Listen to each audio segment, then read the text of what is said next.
नमस्कार. गौरी पूजा सिस्टर चॅनलमध्ये आपले सर्वांचे मनापासून स्वागत. पावसाळा चालू आहे, त्यामुळे रानात भरपूर अशा रानभाज्या उपलब्ध असतात. त्यापैकी तांदूळजा, लाल माठ, हिरवा माठ, सराट्याची भाजी अशा भाज्या उपलब्ध असतात. त्यापैकी आपण लाल माठाची भाजी आज करणार आहोत. तर त्यासाठी मी इकडे लाल माठाची भाजी खोडून आणलेली आहे आणि ती स्वच्छ 3 ते 4 पाण्याने स्वच्छ धुवून घेतलेली आहे. आता ही भाजी स्वच्छ पाण्याने धुवून घेतलेली आपण पाण्यामध्ये वाफवून घेणार आहोत. तर बघू शकता इथे उकळत्या पाण्यामध्ये वाफली आहे ती भाजी.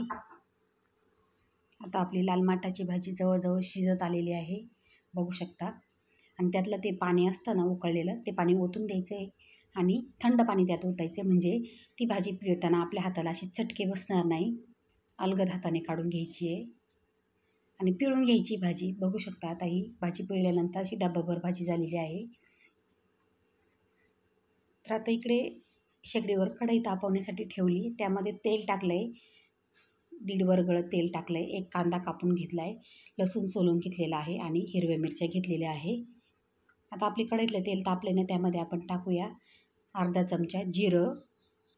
जिरे चांगले फुलले की त्यामध्ये टाकायचं आहे बारीक कापलेला कांदा. कांदा परतून घ्यायचा आहे. आता आपला कांदा परतत आहे तोपर्यंत आपण वाटण करून घेऊया.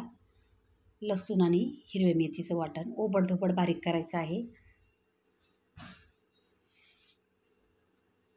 तोपर्यंत आपला कांदा देखील चांगला परतला आहे. आता वाटलेलं वाटण आहे ना, त्यामध्ये टाकून घेऊन पुन्हा एकदा परतून घेऊ.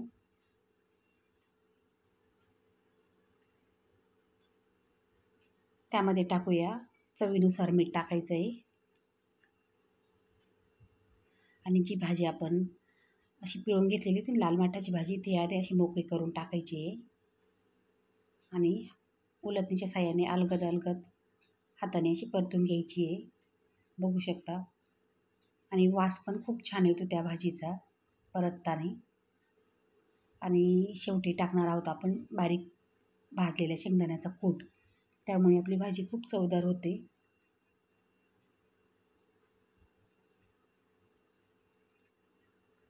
अशी ही रानभाजी लाल माठाची भाजी तयार झाली आहे. खूप छान लागते बाजरीच्या भाकरीसोबत.